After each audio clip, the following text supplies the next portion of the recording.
Nancy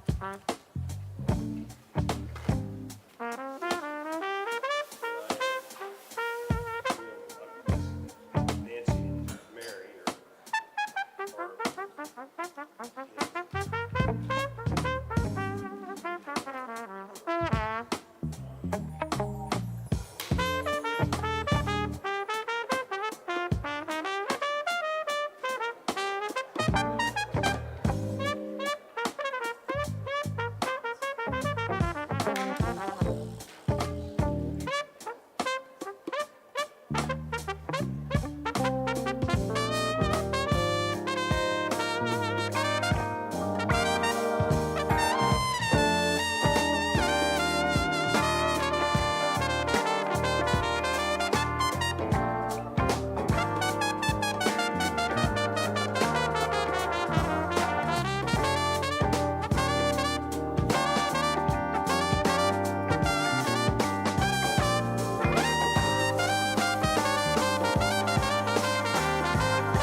a big priority for me. And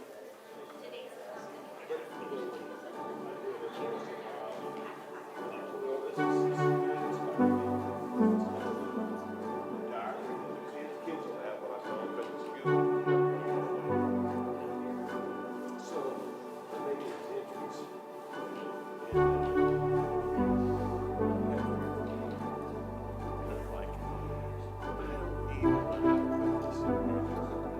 Because every time when I made entries in, I always felt like I was writing Nancy.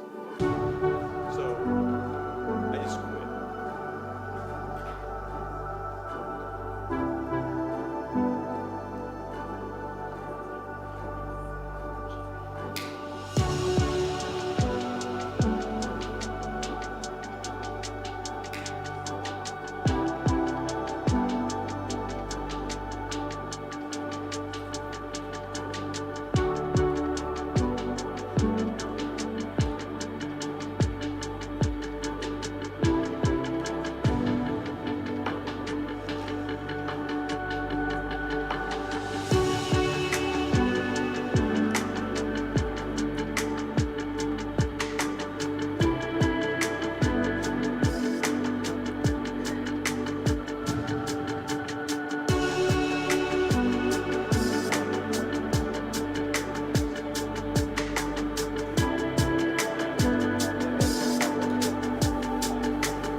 right, good evening, friends. Good evening. Welcome back.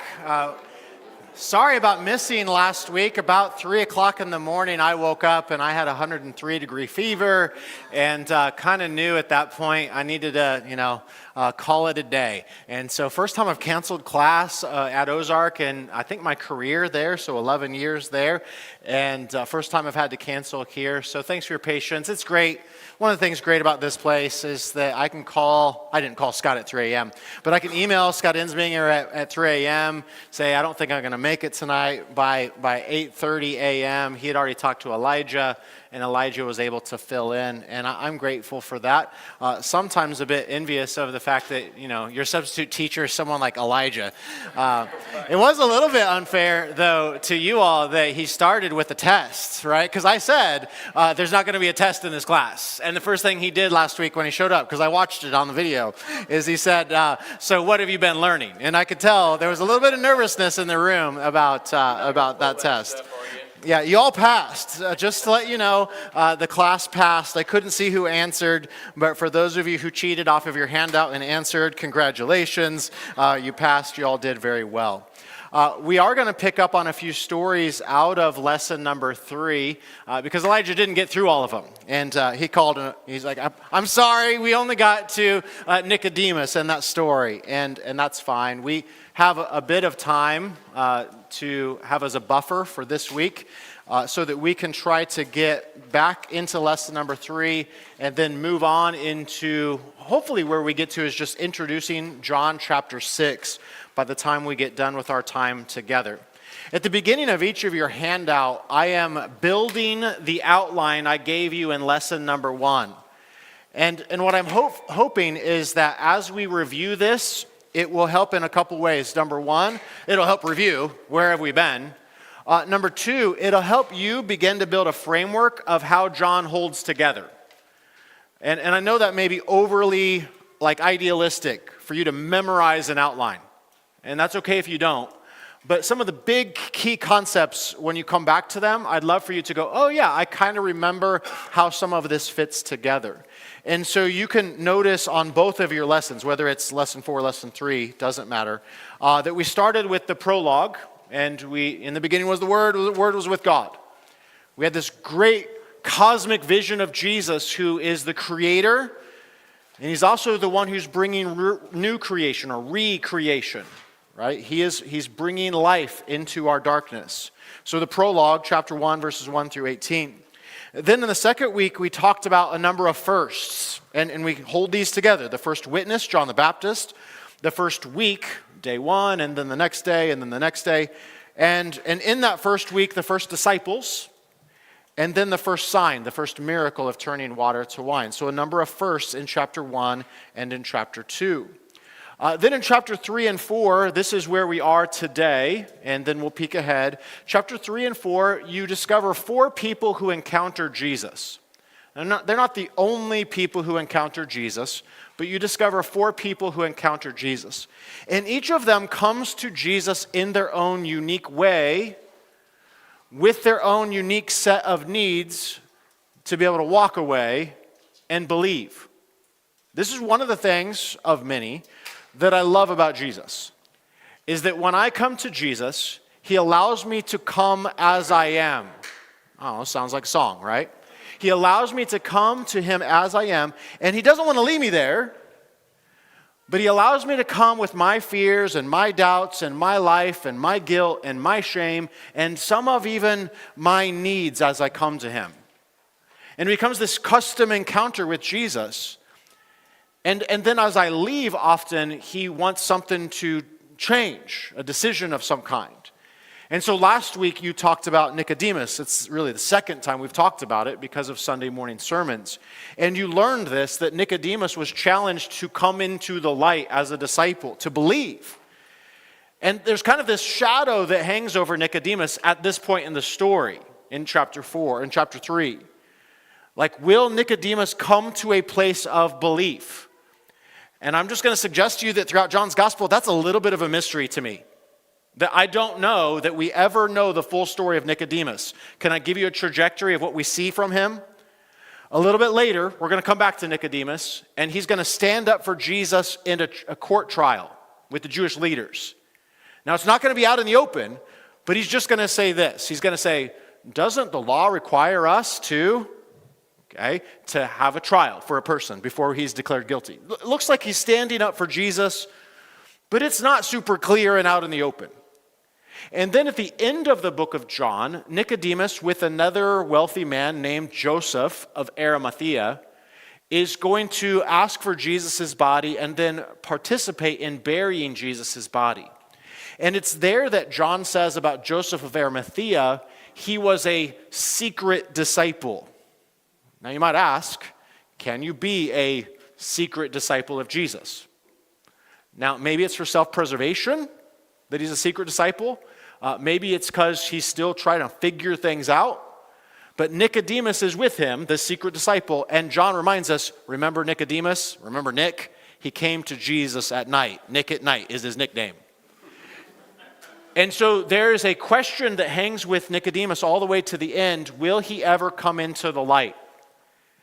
And my answer about Nicodemus is this: I don't know. I sure think so, and I sure hope so. I'd love to see him in heaven. Be like, hey, Nick at night, there he is. But I just don't know. I think Nicodemus is actually a story, though, that some of us, or maybe some of your family members and friends, can resonate.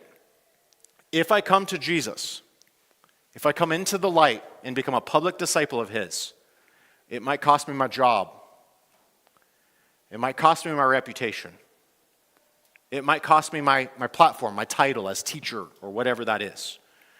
And you know that we live in a world that sometimes your affiliation or acknowledgement of Jesus will cost you. And so Nicodemus is one of those characters where I go, Jesus is pleading with him to come into the light. I hope, like the Chosen movie depicts him, that he did at some point. There are some church traditions that lean that direction. So that's encounter number one. You dealt with that at length last week. Encounter number two in our story, we have not yet dealt with, so I want to go back and review it. This is another encounter with John the Baptist. So we're going to be brief here. But John the Baptist, once again, comes onto the scene.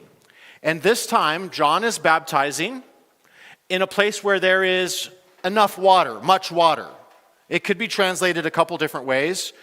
But sometimes in the Christian church world, we like to go, well, see, here's an argument for immersion as the form of baptism because they have to have enough water. And I would go, yeah, and yet that word can also mean plenty of springs that are around. I just don't know that that's the main thing it was arguing. I do think baptism by immersion is the norm, the normal way of doing things in the first century world. We actually have archaeological evidence for baths that they would go down into called mikvehs and be immersed and then come back up the other side to receive ceremonial cleansing and sometimes new entrance into a new community. We'll come back to that in a minute. But John the Baptist is baptizing. He finds out Jesus is baptizing. There's concern. Jesus is now baptizing more people. And I love this about John. John 3:30, one of my favorite verses. John 3:30, he must become greater, I must become less. And I just want to encourage you, similarly to Nicodemus' story, John is a pattern that says, are you okay to be like John and have Jesus take the spotlight away from you?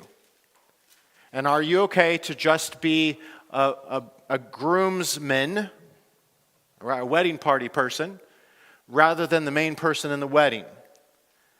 And remember what the first miracle was? A wedding. So in that first miracle, the significance of a wedding, Jesus is coming and he is going to be the Messiah who brings about celebration that has been lost. So all kinds of metaphors here, but John says, I'm not him. Again, second time he said that, I'm not the Messiah. But he's him, puts the spotlight on him, and then and I know I hang out with college students, so forgive me, like the meme of Homer Simpson fading into the neighbor's bushes and he disappears, this is what John the Baptist does. For those of you who don't get the metaphor, it's fine. All you need to know, he fades out of the picture and Jesus is up front and center. And I could ask the question about this encounter, right? Are you okay with encountering Jesus and him being the one that's in the spotlight? I know plenty of young leaders, and I know plenty of individuals where that's a struggle for them. They live their life to be in the spotlight, their platform, their profit, their prestige, their name. And John says, nope, he must become greater, I must become less. So that's encounter number 2. Encounter number 3 was also a sermon. We will land here a little bit in John chapter 4. This is the woman at the well in Samaria. So that you know, we are now traveling north again toward Galilee. I drew the map week 1, week 2, and I had some people make fun of my drawing, so I'm not putting it up there again, okay? But we're traveling again north back to Jesus' area where he will spend most of his time. And every time we come down south again to Judea or around Jerusalem, there's going to be trouble. We're going to see that again. But as he's traveling north, he has to go through a region called Samaria. Mark unpacked for you that these people would have been seen as half-breeds or would have been seen as rivals, as even enemies to the Jewish people. There's some bad blood there. And some of the history, Mark alluded to this. There was a time, 130 years or so before Jesus, when one of the leaders of the Jewish people went up and destroyed the temple that was in Samaria on the mountain, Mount Gerizim.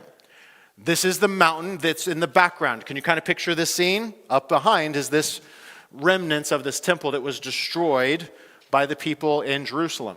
Well, to get back, they brought human bones, the Samaritans did, brought human bones and snuck into the temple in Jerusalem and desecrated the temple in Jerusalem. It sounds like bad dorm pranks. And so you have this rivalry that has been there for a long, long time, deeply entrenched rivalry. I don't know any headlines going on right now, like, I don't know, in that part of the world where there are rivalries between borders and people. Oh, yeah, maybe we can kind of see some of that in the news. And it's here, of course, that Jesus is thirsty. We see Jesus' humanity, where he asks for a drink next to Jacob's well. One of the places you can go and be pretty certain this is where Jesus was. I've been in this part of the country. It's pretty amazing to stand and go, I'm within, maybe 3 feet over the top of with the rubble, but I'm in this area where Jesus stood. And so we have this historical setting that's here. And yet there's also this, I don't know that I want to put it this way, can I put it romantic scene? It's kind of weird to put it that way. But if you go back to the Old Testament and look for places that are water wells in the Old Testament, this is where the patriarchs, the guys that are part of Israel's family, this is where they met their wives. So think about it. It's like Hallmark, there's these moments, you're like, oh, small quaint town, guy with a flannel. I bet there's a romance brewing here, right? And you might go, oh, that's kind of awkward to say about Jesus, but I would say Jesus wants to encounter this lady where she's at. And what you discover about her is what? She's had 6 different relationships. I don't think that that's insignificant, that it's 6. Because Jesus comes along and he's the 7th one. And in John's gospel, 7 is highly significant. 7 represents completeness or fullness. And there's going to be a conversation of, do you feel like you can't quench your thirsts? And I know there's all kinds of connotations of even that word and relationship, but here's this lady, and we don't know her story. Can I give you 2 scenarios? We don't know her exact backstory of why she's had this many relationships. So option number 1 is that she has left multiple men, and we might say she's been a player. She's left multiple men, and the man she's with right now is not her husband. That's oftentimes what's portrayed about her. Can I also say this? That's not all that common for first century Jewish or Samaritan context. What is likely is maybe a both and, but what is even more likely is that she has been abandoned or left or divorced multiple times. And so here's this lady. Either way, I don't know that it matters much. Here's this lady that's had 6 different relationships. and she's coming to the place to get water, to draw water at noon, the 6th hour, starting from sunrise. And you realize they don't have a Garmin watch like I do to go, oh, it's exactly noon. But it's the hottest part of the day. It's pretty easy to kind of count 3 hours into the day, 6 hours into the day, and go, okay, we're at sunrise. Have you been to a place, by the way, where a location, a village, where they draw water? Usually this happens early in the morning. Usually this happens late at night in the cool of the day. So even today, there's modern kind of moments where you can picture this taking place. And usually it's not one person. Usually there's kind of a community of people coming to this. This place is actually outside the village, quite a bit outside the village. And so Jesus, I think, times it to meet her exactly in this spot. We notice the contrast. Nicodemus comes at night. She comes during the day. He's still kind of a secret disciple toward the end of the gospel. We don't know how it ends up. But she gets to the end of her story and she's like, come and see the person who told me everything I ever did. And you could imagine like the gossip in town. Wow, we got to come and hear this because there's plenty of stories going around town about this lady. And let's go out and hear this. But she, at the end of the story, in the light, could this be the Messiah? And so we've heard this story. We heard this story. I want us to follow along with these encounters because she's an example of someone who gets it and goes and gets other people and brings them back to Jesus and says, this is the Messiah, the Savior of the world. You can find what you need in him. That's not what we saw in Nicodemus. And that's not what we're going to see in one of our other characters a little bit later today.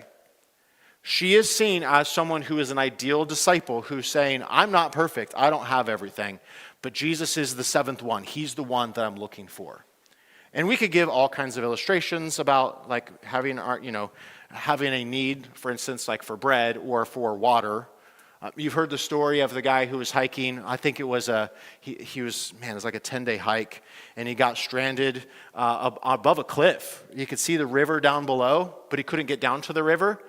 And it was 105 degrees at the top, and so he was burying himself, trying to like keep himself cool. He's recycling his water, if you know what I mean.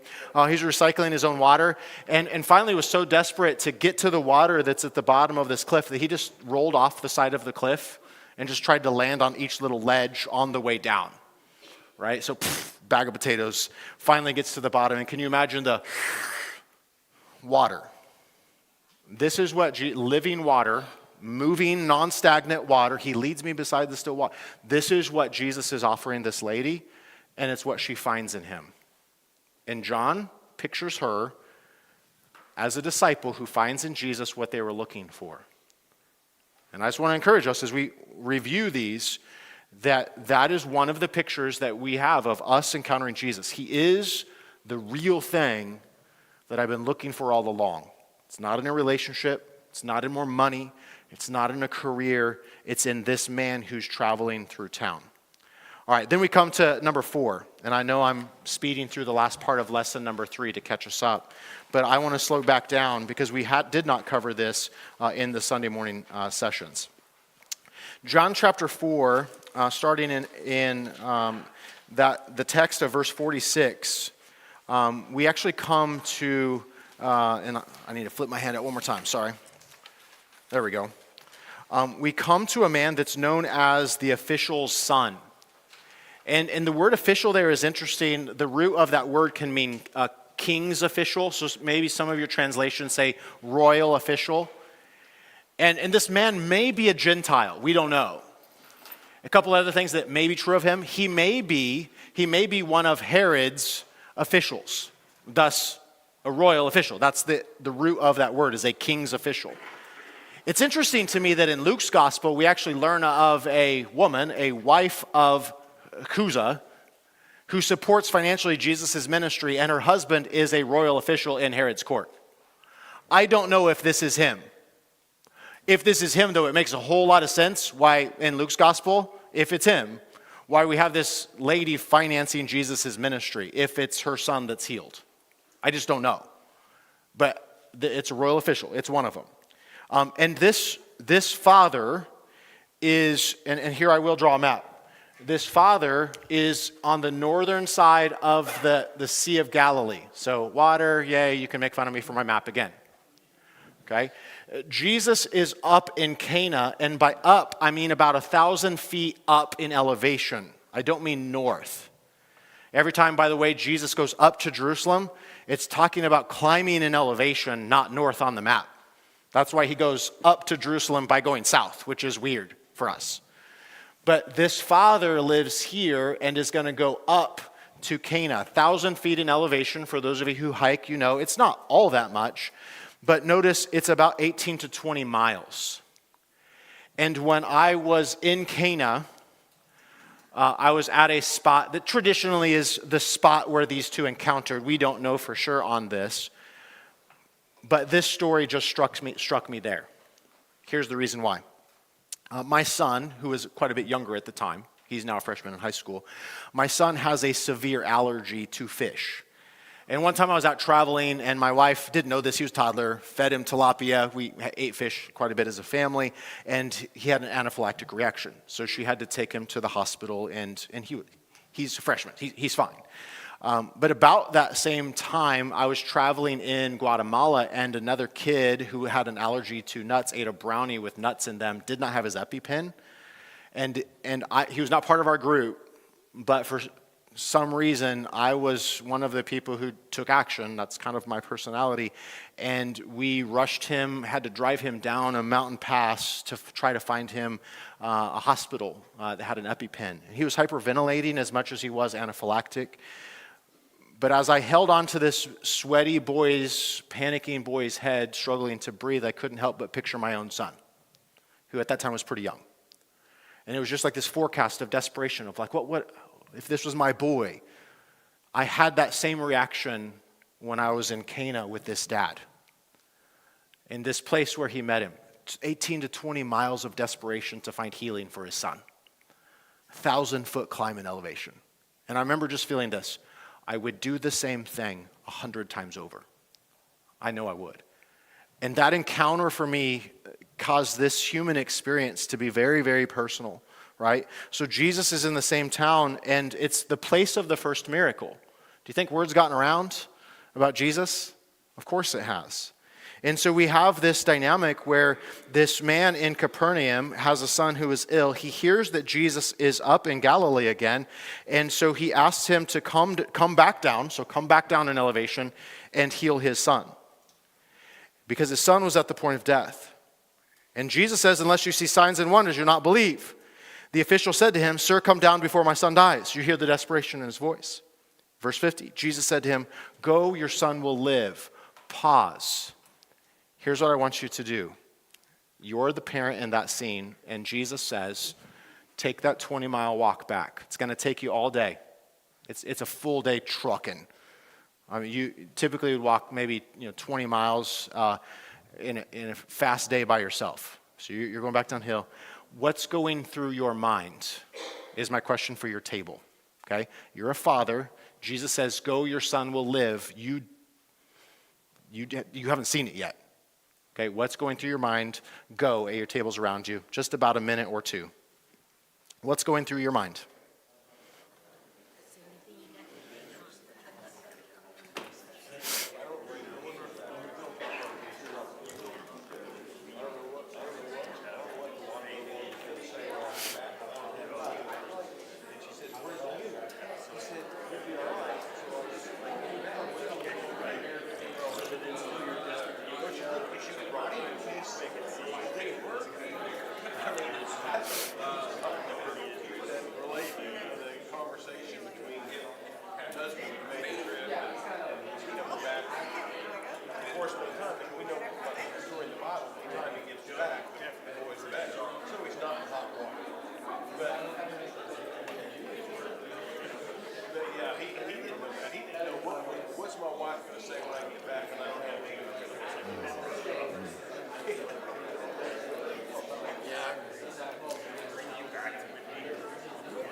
Okay, good. I heard several of you, and some of your answers are answers that I would have. Jesus, I'm not leaving here without you because I got to go back and talk to my wife at home, right? I heard some of you say that, like I'm not leaving without you, and yet others of you recognize this act of faith that is to head back the other way.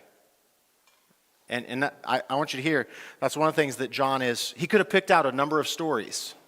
He picked out this story to be one of the 7 stories he told that are the signs of Jesus. And it's this father's belief that causes him to leave again and start walking the other direction. And of course, you know the story, if you've read the story, the servants of this royal official meet him on the road, and they're like, your son's better. What time did that happen? And they start doing the math. It's the same time Jesus said, go, your son will live. And that he believed and left. It was an act of faith, wasn't it, to leave? And so one of the things I would highlight for you is that, yes, this is about the healing of this boy and this royal official's son, but it's also about our faith. A faith that says I can go about my journey and trust that Jesus is going to be good for his word. So here's my other discussion point for you all, 60 seconds. What are some of the things that Jesus promises will be healed in the end, but we still have to go on halfway on the journey to get to the place where that's actually going to happen? Does that make sense what I'm saying? I'm talking about heaven, by the way, if you're not clear. Like, what are some of the things that Jesus has said, hey, go and trust me, and it's going to be okay. And then on the road, eventually we're going to have a destination that says, this is now good, right? Go. Just like 30, 60 seconds on that again.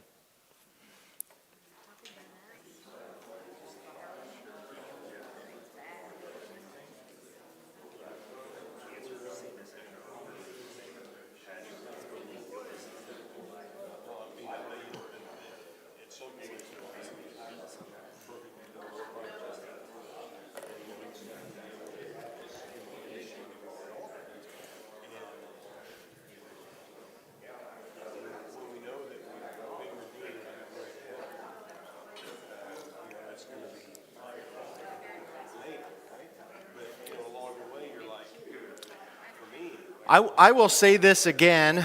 The miracles in the Gospels are intriguing to me. We'll say this especially with Lazarus. Mark alluded to that this week with Lazarus. Actually, he's my favorite to talk about. But these people got sick again. I don't know. It may be unfair to make up a hypothetical story about this boy and be like, well, he got better, the fever went away, and he's riding his bike, 3 years later, and got hit by a car. Obviously, that didn't happen, right? So don't quote me on that. That's the Jim Dalrymple Bible. It didn't happen. But this boy, as tragic as it is, you know this, like he passed away again. Either before his parents or after his parents. He did. And so either way, this miracle is a sign that points to a greater, fuller, bigger, better reality that will be true one day. And so these miracles weren't the end all. Now Jesus sometimes, I think this is true today. Jesus sometimes answers our prayers and says, yes, healing today. But sometimes the answer is going to be no, because we live in this broken world that's going to end in death, that ends in resurrection and victory, however. And so I want us to recognize that all of these miracles, yes, I believe they historically happened as the eyewitnesses tell us, but John says they're also a sign of something bigger. So will you go on your walk, like this father, go on your walk that's going to take a day, and trust that Jesus is going to make it okay, that it's going to be okay. And I know that's easier said than done. I don't know all that went through this guy's mind, but from that point in Cana, I hiked this way down to Capernaum, and he was on my mind the entire time of what would this walk. It's not a smooth walk. It's a mountainy, rocky walk. What's he thinking? And I think the thing that kept coming into my mind was this: Jesus is good, just trust him. Jesus is powerful, just trust him. Jesus gave his word, just trust him. And there's plenty of times in my own life, that's all I have to hang on to. So I love. I know it's just like this little paragraph in John 4, but it is the second sign. And so I want to hang on to that. That brings us then to our lesson for today. Congratulations at 7:07, right? That brings us to our lesson today. I will poke fun of Elijah a little bit, although he substitute taught at the very last minute. So we're going back to the outline. Let's go back to the outline. Prologue, week 1. We talked about John's prologue. Jesus is the one who created the world. He was with God in the beginning. But he's also coming to recreate the world. He's bringing light again into the darkness and order again into the chaos. We've said this already once today, but let's start over. We talked about the first witnesses and the first week and the first sign. Then we just got done talking about 4 encounters. And I said this: these are not the only encounters. And in fact, we have another one in chapter 5, although I'm going to label this section chapters 5 through 10, which is where we'll be the next, I believe, 3, maybe 4 weeks, depending on how long it takes us. We'll be in this section for quite a bit. I'm going to label this section the 4 feasts, because why? We're going to celebrate 4 different Jewish holidays. Okay, so 4 of them, thus the 4 feasts. This might be a helpful way to remember what's in John's gospel, isn't it? Like, okay, prologue, week of firsts, and then we have 4 people, and then we have 4 holidays. I didn't sit down and intentionally memorize that. So we may do kind of this review a bit just so that we can remember what's in it. This particular then first holiday is going to be an unnamed holiday. So congratulations, we get to the first one and it's not even named. Let me talk about that just for a minute. Chapter 5 is going to be the 3rd sign. For whoever's counting, John quit counting. He's assuming you're counting. He said the first sign, he said this was the 2nd sign, and now he's going, keep counting, and you're going to get to 7 with Lazarus. But this is the 3rd one, if you're still counting. It is, chapter 5, verse 1, a Jewish feast. Let me give you 2 options that are pretty popular options. One is that it's Passover. It's a little weird for John not to mention that it's Passover because he always does in the other occurrences. So maybe it's Passover. Maybe it's another feast. We'll come back to this and talk about its significance, called Tabernacles, where they went outside the city and camped, family camp style, and they celebrated God leading them in the wilderness. I don't know which festival this is, but here's what I do know, is this moves the calendar forward. And so let me slow down a minute and look at this paragraph in your handout that says Jewish festivals in John, chronology of Jesus' ministry. One of the things that John does that the other Gospels, Matthew, Mark, and Luke, don't do is give us a calendar of events. And it's really helpful in John that we have this calendar of events because, like I mentioned 2 weeks ago, if I were to say to you, remember 2020 around February, and then I were to start a clock of calendars, and I would say spring break week, 4th of July week, Thanksgiving week, Christmas week. Did you just go through the calendar in your head by talking about holidays? Sure, every kid does this in school, right? Because the bulletin board gets decorated a new way, and we're moving on time through these holidays. When John mentions these holidays, these Jewish festivals, holy days, it moves the calendar along, and they knew the clock because these were their holidays. They're not necessarily ours. And so in chapter 2, we had a Passover, and now we're at chapter 5. We don't know if it's Passover or Tabernacles. So we're really only talking about 6 months difference between those, though. Passover, we kind of know in the spring, and Tabernacles being a fall celebration. But the calendar has moved on. And so you'll notice the dates are either, right now in chapter 5, verse 1, 28 AD or 31 AD. Either of those are highly possible. And I would argue only those 2 are highly possible based upon the lunar calendar, the death of Herod the Great, and several other chronological pieces in the Gospels that we can reconstruct. But it's possible that this is one of those 2 dates. Now, why is that important? Because in chapter 6, which we may get to today, I doubt it, there's going to be another Passover. And so what we have is the passing of time. When we get to chapter 6, I need you to hear this, the clock starts ticking for the last year of Jesus' ministry. So in this year gap where John is talking about these things that we're talking about, the Sermon on the Mount would have happened in Matthew's gospel. Some of the sending of the disciples would have happened. But the other gospels told those stories, so John doesn't feel the need to tell those stories again. But the clock is moving forward. And so we're going to get to today the last year of Jesus' ministry, and it's going to unfold rather slowly. We're going to have Passover, and then Tabernacles, and then dedication, Christmas time. We know it as Hanukkah, and then Passover again. So notice the 4 feasts are going to be John 5 all the way through John 10. Okay, so kind of notice that dynamic. Questions about that? I just want to notice the calendar moving forward, because in the next couple weeks, that's going to be important to go, okay, where are we in the calendar? So one of the things that is interesting about this particular day, this feast of the Jews, as Jesus goes up an elevation to Jerusalem, even though he's traveling south, is that we do discover this is a Sabbath day of that festival. And I want to suggest to you that the fact that it's a Sabbath day is actually one of the accent points that maybe causes John to leave the holiday obscure, because he wants to accent it's Sabbath. It's a day of rest. And it's not only a Sabbath day, it's a high holy Sabbath because it's one around the festival. So it's very important to the Jewish people. And guess what? I think Jesus is going to pick a fight on this day. So here's my question for you at your table. Does Jesus ever seem to pick disputes, like cause controversy? Number one. Okay, that's a question. And why? Okay, what would cause Jesus to cause a stir or cause controversy? Maybe this story, other stories, but go at your table. Go.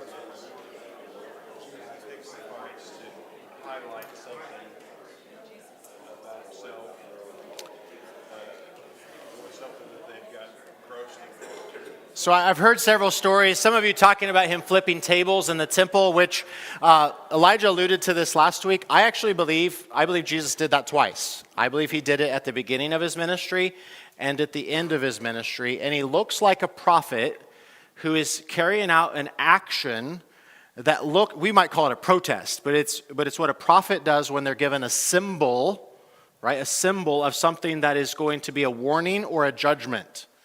So Elijah does this in the Old Testament, and as well as Ezekiel. Ezekiel's great at this, where he cuts off all his hair and then throws his hair up in the air and then beats it with a sword. And he's like, "That's you." And you're like, "Whoa, what was that?" And he'll lay on his side and he'll build a little G.I. Joe fortress and put an army against it. And he's like, "Hey, this is Jerusalem." And then other things like he'll cook over excrement. It was supposed to be human, and then God's like, "Okay, I guess you can use cow excrement." And so he cooks over that, and the people are told, "You're going to be eating things that are unclean when you leave here."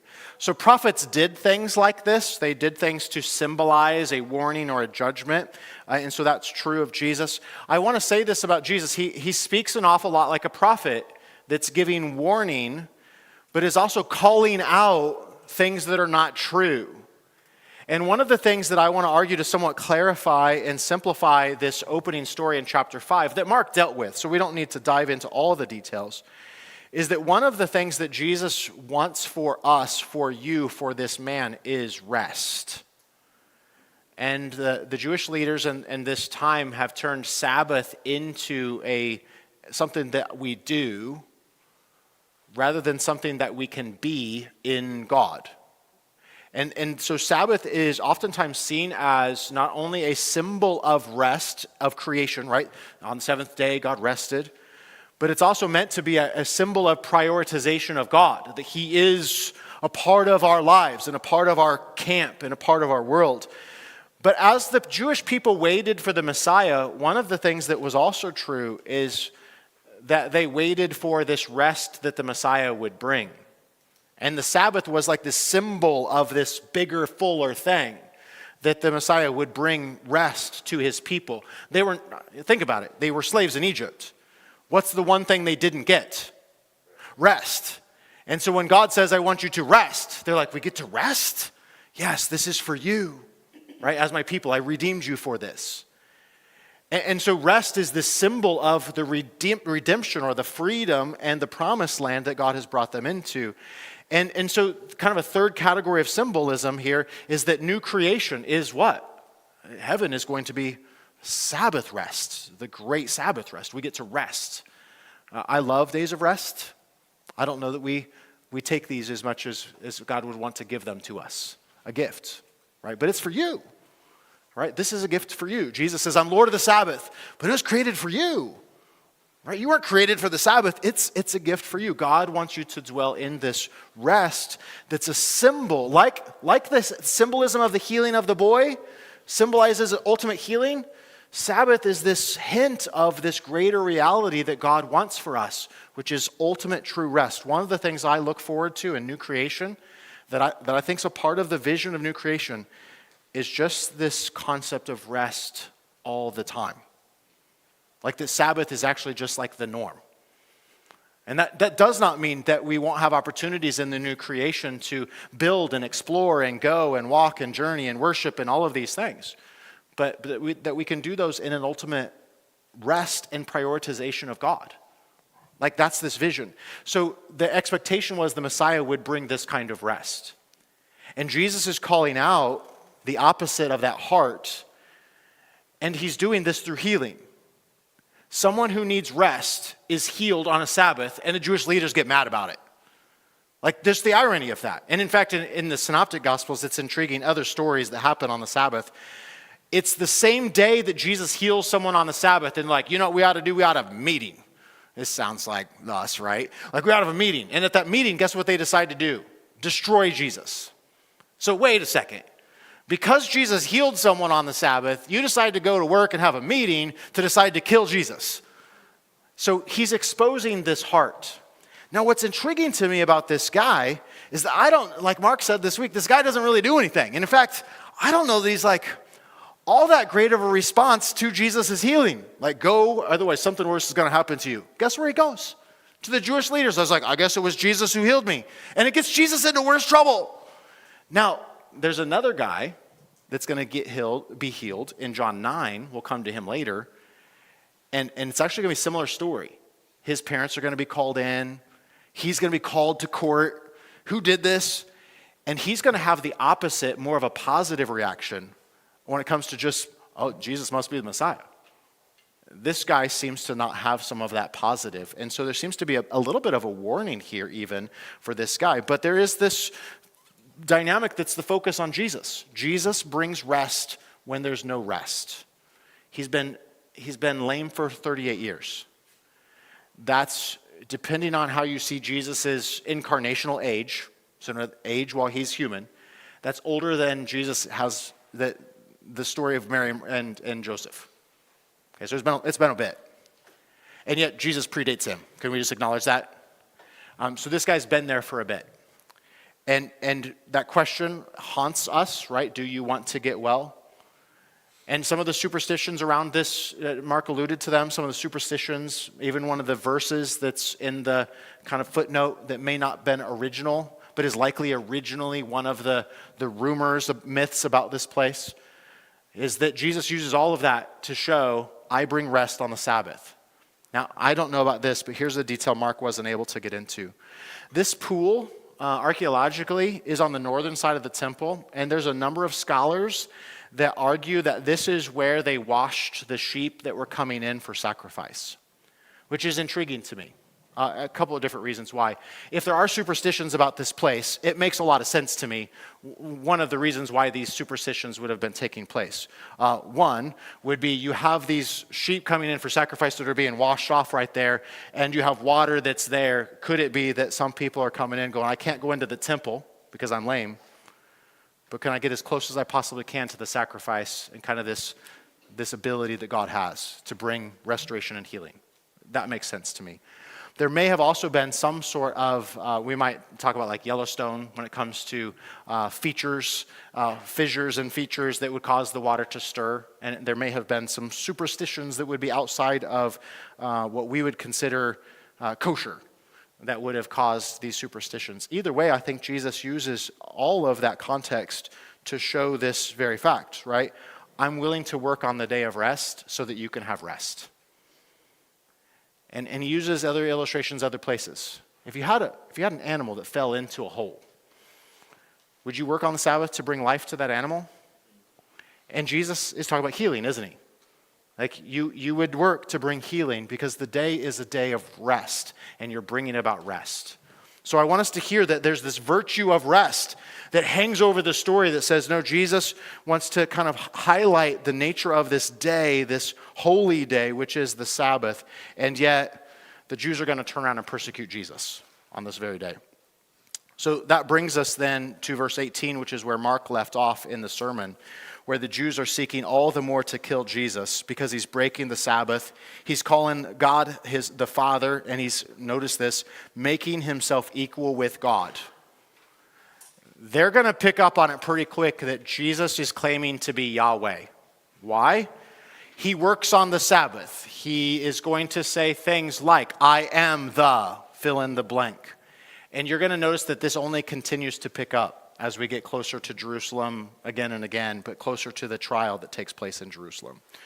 So that's kind of where I want to leave that story. Any questions about that story? Let me kind of pause and just open it up for some questions. Questions about that story that Mark dealt with in the sermon. Okay. Again, we're going to come to another pool. The next time we'll come to it in John 9 is the pool of Siloam. And we can actually go get in that. I mean, you can go get in that pool today. And so, I mean, not today. It would take you a couple days to get there. But you could go get in that pool today. And so we're going to see that these stories continue, but the symbolism of these baths or these pools is going to continue to be a significant thing. Then we get into, in the next section of John 5, I want to kind of summarize this with this label, the witnesses to Jesus' identity. If you remember what I said in week 1, that John's gospel in many ways is written like a court case. One scholar said that it's written like a legal document that puts Jesus on trial. It wants you to believe at the end of the evidence. And so it calls different witnesses to the witness stand. Well, that's what we're doing in this part of chapter 5, is Jesus is calling different witnesses to the witness stand. After all, they want to kill him. So he's like, oh, okay, you want to kill me and declare me guilty? Let me call a few witnesses first, can I please? I'm going to call my father. I'm going to call Moses, who, by the way, is your accuser. Those are fighting words to a Jewish person, right? Moses is their leader. He's their judge. He's the writer of the law. He's their legal authority. And when Jesus says, you know, the one who wrote your law, he's like your prosecuting attorney. That should cause you to go, oh, right? And so what happens in John's gospel is that Jesus is always flipping the trial around and putting the people, whether it's the Jewish leaders or us, on trial and saying, so what do you believe? What will you do? And in this particular case, I would take this section, the authority of the Son and the witnesses to Jesus, and I would understand it in this way. That this is a court case where Jesus is flipping the tables and coming to the very end of the court case, and he's going to ask the question, hey, verse 46 in chapter 5, if you believe Moses, you would believe me, for he wrote of me. But if you do not believe his writings, how will you believe my words? And at the end of this section, Jesus is basically saying, okay, here's my case. I've set it out in front of you. What do you want to do with that? And so we could go back and walk through some of this, but it reminds us quite a bit of what Jesus did in John, or what John did, in John chapter 1, when it came to John the Baptist being the eyewitness that's called to the court case. So it's a bit of a summary, but notice Jesus in verse 31, I testify to myself. 32, 35, John the Baptist testifies to me. Verse 36, my signs, 7 of them eventually, testify to me. Verse 32 and 37, 38, the Father. Verse 39, all the Scripture. And then the last part we already mentioned, Moses. So that section then hangs there for a bit. And what we'll discover is that we're going to come back to that same theme again and again, especially in the trial of Jesus, where Jesus is on trial and flips the script and you find out, oh, it's actually Caiaphas and Annas that are guilty. Oh, it's actually Pilate that's guilty, right? Pilate washes his hands. He's like, I'm innocent of this one's blood. And you're like, you're not. And so there's a flip of the trial that happens again there. Okay, that brings us then to John chapter 6, which I would say fairly well catches us up. And we're going to come in this particular text to the fourth sign, for those of you still counting. Okay, so the fourth sign. when it comes to this, we come to Passover. And when it comes to Passover, I think we recognize the nature of this holiday. I mentioned a couple weeks ago that at holidays we have symbols, right? And so if I were to say turkey, you would think, okay, good. Although tamales are better at Thanksgiving, but hey, turkey. If I were to say fireworks, you would say, okay, 4th of July. And we could keep going, but okay, you get the point. All right. So one of the things that's important for us to recognize about these holidays is what they celebrated and why. And then recognize that Jesus is oftentimes going to take the symbol or the symbols of that holiday and reinterpret them about him. Right? He's going to say, I am the fulfillment of this holiday. So this is really terrible. And it's even recorded, which is even worse. It's like at Thanksgiving time, if Jesus were to say, I am the turkey. And I mean, like that sounds like heresy, right? But if Jesus were to say, I am the Thanksgiving meal, you go, no. Like, I know what this holiday is about. Let's go back and talk about the history of this holiday, whether you believe the history or not, right? Let's go back and talk about the history of this holiday. And here's what this holiday is about. And Jesus goes, no. Like, yes, but that was all pointing to me. 4th of July. You know the songs you sing about freedom? Those are about me. And you're like, oh, whoa. No, this was 1776. Like, there's some things that happened. Let's review what this holiday is about. And Jesus is saying, no, that's actually fulfilled in me. It's a pretty big deal. Would you say that if someone started doing that, like got on stage, started doing that there might be some like conflict that takes place? So it's not a small thing when Jesus takes in our section, which we're in, 4 festivals. Now the first one was more about Sabbath than the festival, but we're going to see that the rest of them pretty clearly Jesus is saying, that's about me. And so we come to Passover, and I think it is important for us to go, what was Passover about? I know that there are plenty of us in the room who go, I know everything there is to know about Passover. I don't, you don't. But also, I don't want to assume that everyone knows. So one of the things we want to do is go, so what does Passover celebrate? So at your table, I want you just to, and if you don't know, it's okay, I want someone to kind of tell the story of what is Passover celebrating, and just remind one another of that. Ready? Go.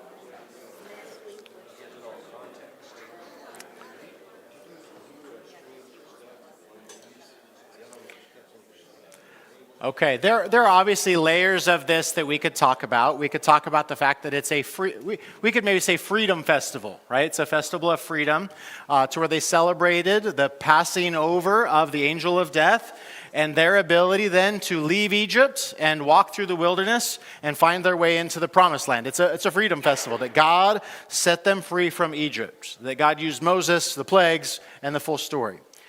We could talk about the bread. Right? That they were called to make bread without yeast, right? So that they could go in haste and take it with them. They wouldn't have to wait for my bread to rise first. They could actually go in haste so they could take it with them. We could talk about the lamb that was sacrificed and the blood that was put on the doorpost, right? To symbolize that they were God's people and that the angel of judgment should pass over their home and should not leave them unharmed or unjudged. We could talk about the plagues and several things. So I think you get the point. When we come to this festival then, and Jesus takes this crowd in John 6, and he takes them to the other side of the Sea of Galilee, he takes them to the Sea of Galilee. We don't know exactly where this took place. There's plenty of traditions about where this takes place. But this is a pretty mountainous region that overlooks the sea. And so you kind of have pretty good guesses of what it looks like to go up on a mountain and to have people gathered around. It's pretty amazing, not gonna lie. Let's go sometime. Let's sign up for a trip. Let's go hike through Israel. I'm ready to go. Let's go. But this is a pretty serene spot. It reminds you of Psalm 23. The Lord is my shepherd. He leads me beside the still waters, right? It's that's kind of scene. And so there's also all of this political imagery that's taking place in this particular moment.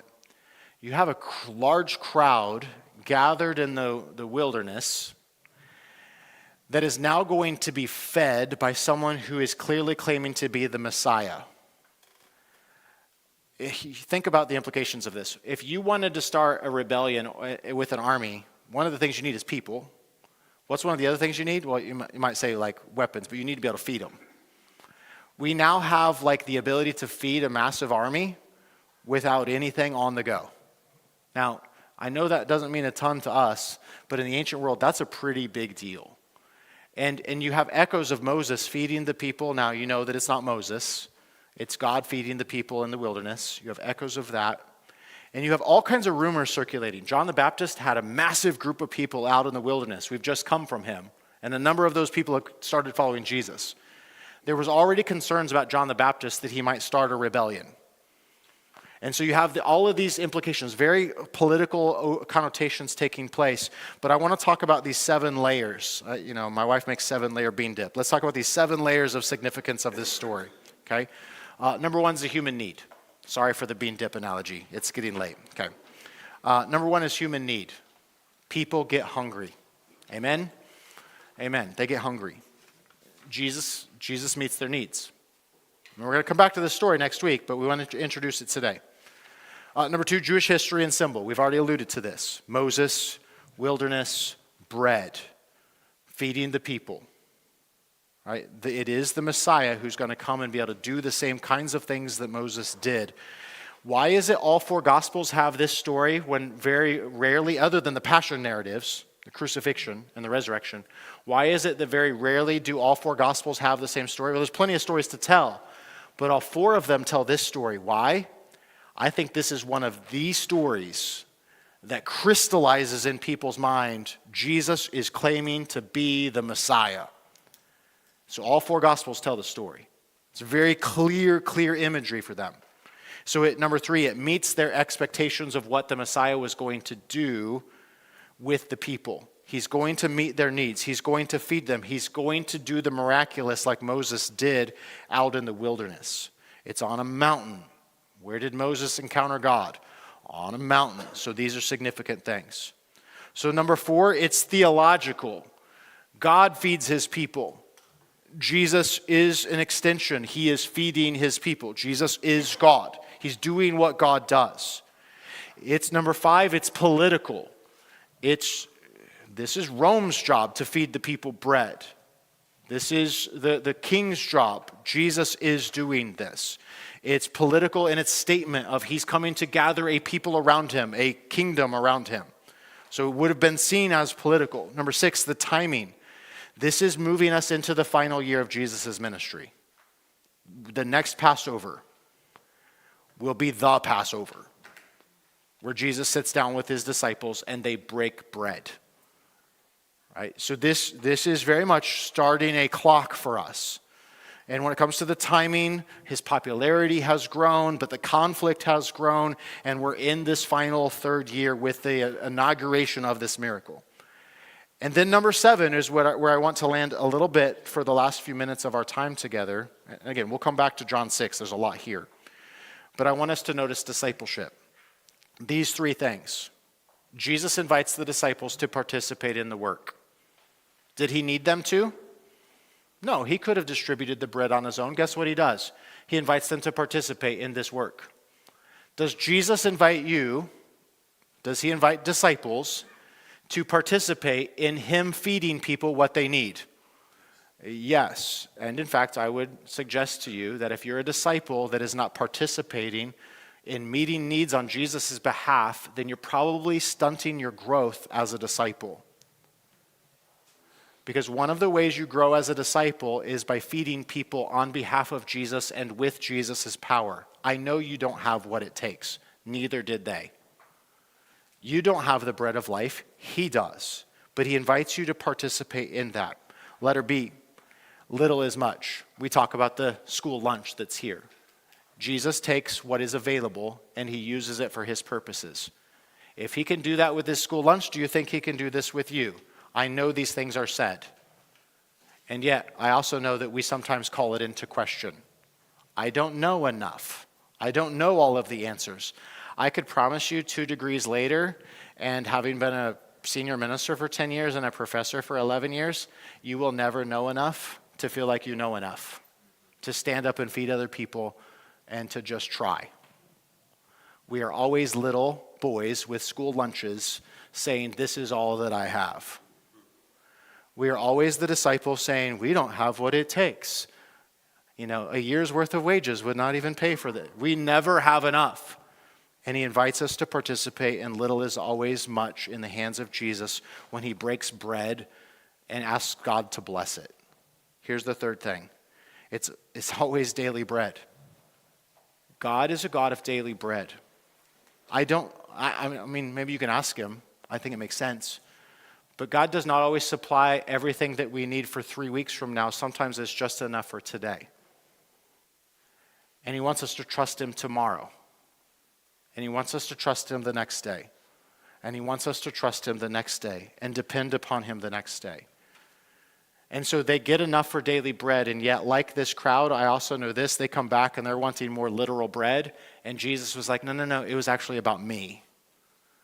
And so when we come back, we're going to recognize that this miracle, John unpacks it and goes, it's not about the bread, y'all. It's about Jesus. And he's coming to feed you in a way that's more substantial than what sometimes you'll recognize if all you're asking for is physical bread that helps fill your belly for 1 minute and the next day you're hungry again.